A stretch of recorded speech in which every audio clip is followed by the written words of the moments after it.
Hello everyone, welcome back to the channel college की पढ़ाई, जहां आपको मिलेगा कॉलेज से रिलेटेड सारी इन्फॉर्मेशन। आपको कैसे मार्क्स स्कोर करना है, या फिर हम ये बोल सकते हैं कि हर कॉलेज में क्या क्या पढ़ना होता है, स्पेशली बीटेक में क्या सिलेबस रहता है और कैसे आप अच्छा मार्क्स स्कोर कर सकते हो। आज का टॉपिक हमारा वही होने वाला है, how to score good marks in college. और कैसे मेरे खुद के कॉलेज में हमेशा 8+ CGPA आता था और मैं क्या टेक्निक्स फॉलो करती थी, और आप क्या टेक्निक्स फॉलो कर सकते हो जिससे हमेशा आपका हर सेमेस्टर में 8+ CGPA आए। तो चलिए करते हैं वीडियो को स्टार्ट।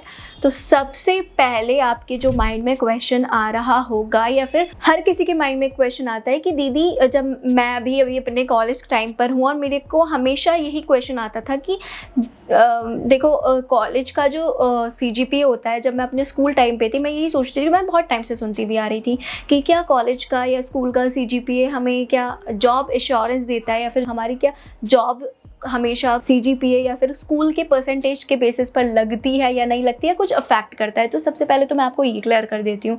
देखो, कॉलेज का CGPA कभी भी आपको एश्योरेंस नहीं देता कि आपकी जॉब लग सकती है। ये कभी भी आपको कॉलेज का CGPA या फिर स्कूल का CGPA कोई गारंटी नहीं देता कि आपकी इन फ्यूचर में जॉब लगेगी, और अगर लगेगी भी तो क्या वो कंटिन्यू जॉब आपके स्कोर के बेसिस पर रहेगी, ये कहीं से कहीं तक वैलिड नहीं है। आपके स्किल्स के बेसिस पर आपकी फ्यूचर में जॉब लगेगी, एंड आपके टैलेंट के बेसिस पर आपको क्या क्या आता है उसके बेसिस पर आपकी जॉब लगेगी, ना कि आपके परसेंटेज के बेसिस पर। अब आपके माइंड में क्वेश्चन आ रहा होगा कि दीदी, अगर परसेंटेज के बेसिस पर जॉब नहीं लगेगी तो ऐसा क्यों बोलते हैं कि आप क्यों बोल रहे हो कि मेरी हमेशा 8+ CGPA आती है ऑब्वियसली, या फिर आप लोगों को भी अच्छा CGPA स्कोर करना चाहिए। तो उसका आगे मैं अभी हमारा नेक्स्ट क्वेश्चन यही होने वाला है कि वाई डू यू नीड या why do we need to score good in college.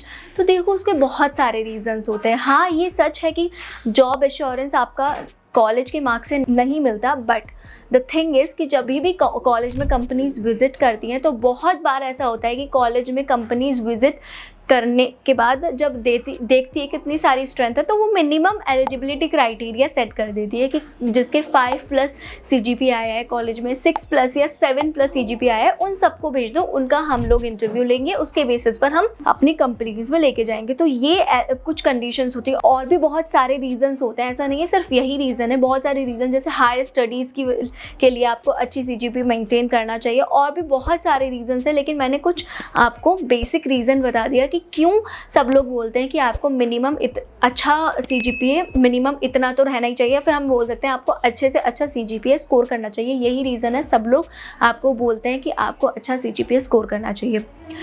अब दीदी, वो सब तो ठीक है, लेकिन आपके अकॉर्डिंग या फिर हम सब के अकॉर्डिंग एक अच्छा CGPA क्या रहता है? देखो, अगर आपका 8+ CGPA आ रहा है तो हम कंसीडर कर सकते हैं कि वो आपका काफ़ी अच्छा CGPA, उसको हम एक्सीलेंट कैटेगरी में कंसीडर कर सकते हैं।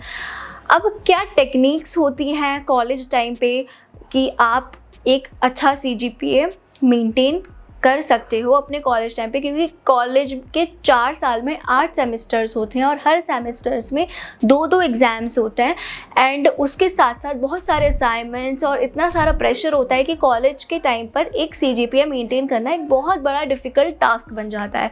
लेकिन कहीं ना कहीं अगर मैं आपको बोलूँ कि कॉलेज में CGPA मेंटेन करना बहुत ईजी लगता है, बहुत ईजी लगता नहीं है, बहुत ईजी होता है, तो आपको थोड़ा शॉकिंग लगेगा।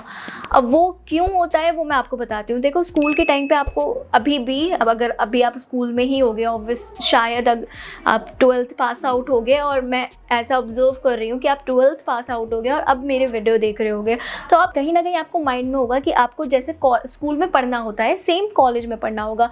जैसे स्कूल टाइम पे क्या होता था कि कंटिन्यू आपको स्टार्टिंग से कंसिस्टेंसी से पढ़ना है, डेप्थ में पढ़ना है, तब जाके आपकी 80% 90% बन पाती थी। कॉलेज टाइम पे ऐसे बहुत सारे फैक्टर्स होते हैं जिस पर आपके मार्क्स बेस्ड करते हैं। स्कूल टाइम पे तो ये होता था कि आपने अगर मिड सेम में अच्छा करा, एंड सेम में और भी अच्छा करा, तो ही आपके अच्छे मार्क्स आ पाएंगे। लेकिन कॉलेज टाइम पे बहुत सारे फैक्टर्स, जैसे आपके इंटरनल मार्क्स, आपके अटेंडेंस, आपके हम बोल सकते हैं असेसमेंट, इस सबके मार्क्स आपके क्लास के टेस्ट से, या फिर हम बोल सकते हैं एंड सेमेस्टर से ज़्यादा परसेंटेज पर आपका इन सब के मार्क्स बेस्ड होता है। अगर आपने इंटरनल्स में अच्छा करा या फिर अपनी थोड़ी अटेंडेंस मेंटेन करके चले, या फिर अगर आप यूनिवर्सिटी से हो तो टीचर की नज़र में थोड़े अच्छे हुए तो बहुत हायर चांस है कि आपको वो अच्छा मार्क्स दें, जिसकी वजह से आपकी CGPA अच्छी बन पाए।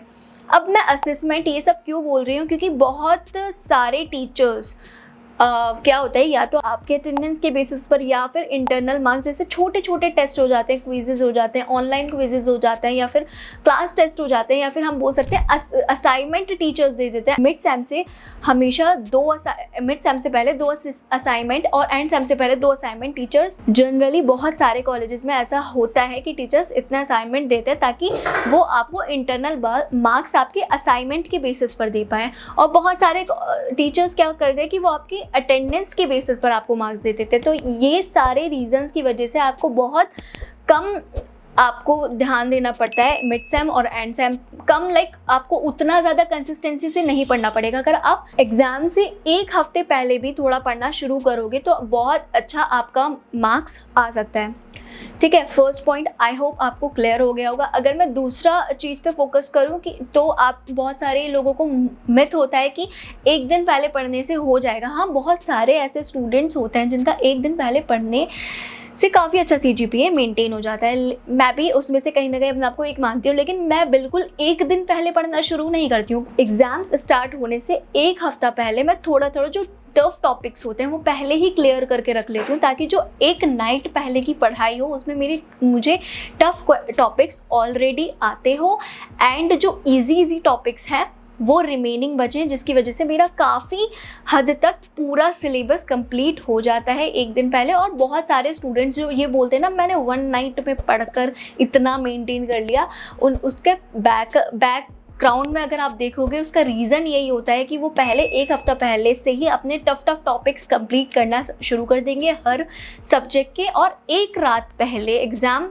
अगले दिन फॉर एग्जाम्पल एनवायरनमेंट का अगले दिन एग्जाम है तो एनवायरनमेंट के जितने भी टफ क्वेश्चंस होंगे, टफ टॉपिक्स होंगे, वो पहले ही कवर कर लेंगे और 1 रात पहले वो टफ टॉपिक को रिवाइज करेंगे और इजी टॉपिक्स कंप्लीट कर लेंगे। तो वो बहुत अच्छा रहता है अगर आपको 8+ CGPA मेंटेन करना है। थर्ड वन इज़ जिसको हम बोल सकते हैं कि जो आपको फॉलो नहीं करना, वो ये है जो कि मैंने आपको पहले ही क्लियर कर दिया है कि सिर्फ एंड सेम पर ही आपको रिलाई नहीं करना है, पहले ही थोड़ा पढ़कर रख लेना है। और पहले ही जैसे बहुत सारे कॉलेजेस में क्या होता है, जनरली मिड सेम और एंड सेम होता है। 1 साल में 2 सेमेस्टर होते हैं और पर सेमेस्टर में 2 एग्जाम्स होते हैं, मिड सेम और एंड सेम।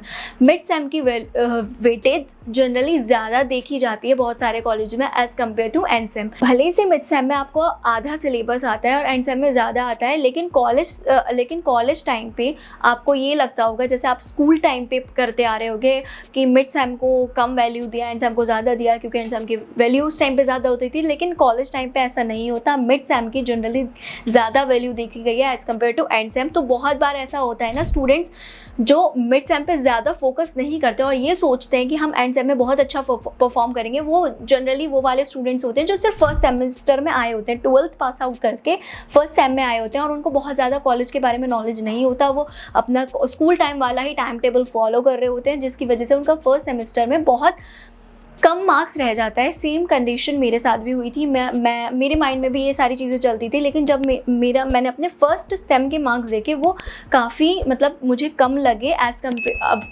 मैं जैसे सेकेंड सेमेस्टर में फॉलो करने लगी थी, मुझे पता लग गया था ये टेक्निक्स होती हैं कॉलेज में अच्छा मार्क्स स्कोर करने की, तो वो मैंने सेकेंड सेमेस्टर से फॉलो किया। तो मेरी सेकेंड सेमेस्टर में से काफ़ी इम्प्रूव होना शुरू हो गई CGPA, और फर्स्ट सेमेस्टर में मेरी कम रही थी क्योंकि मेरे माइंड में वही था। तो बहुत सारे स्टूडेंट्स की जो CGPA ना पढ़ने के बाद भी इतनी अच्छी रहती है, उसका पीछे का रीज़न यही होता है कि वो मिड सेम पे ज़्यादा फोकस करते हैं as compare to end sem. Mid sem में आधा सिलेबस आता है और वो बहुत अच्छे से कवर कर लेते हैं, जिसकी वजह से उनका एंड सेम में अगर थोड़ा कम भी मेहनत करेंगे तो भी उन लोगों का मार्क्स अच्छा रहता है। हमारा 4th पॉइंट है कि अगर आप कॉलेज में एग्ज़ाम्स लिख रहे हो उस टाइम पे आप याद रखो कि आप ज़्यादा से ज़्यादा डायग्राम्स, ज़्यादा से ज़्यादा फ्लो चार्ट्स पे ध्यान दो, ताकि टीचर्स जो होता है, जो स्पेशली प्रोफेसर्स होते हैं यूनिवर्सिटीज़ के, उनके पास इतना टाइम नहीं होता कि वो आपका एक एक लाइन बैठ के पढ़ेंगे। वो बस देखेंगे, अगर स्टूडेंट ने फ्लो चार्ट्स और डायग्राम्स बहुत अच्छे से बना रखे होंगे तो उन्हें लगेगा कि भले से अंदर मतलब आपने सब हेडिंग्स के अंदर बहुत डेप्थ में ना लिखा हो, जो आता हो थोड़ा थोड़ा भी लिखा हो, तो उन्हें ये लगेगा कि स्टूडेंट को बहुत अच्छे से आता है, तो वो आपको वैसे ही बहुत मार्क्स दे देंगे। अगर मान लो 10 मार्क्स का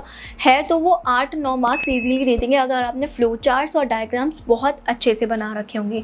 तो ये 4th पॉइंट हो गया। अगर आप ये फॉलो करोगे तो हो सकता है कि आपकी 8+ CGPA कॉलेज में आए। 5th last but not the least, वो है टाइमिंग।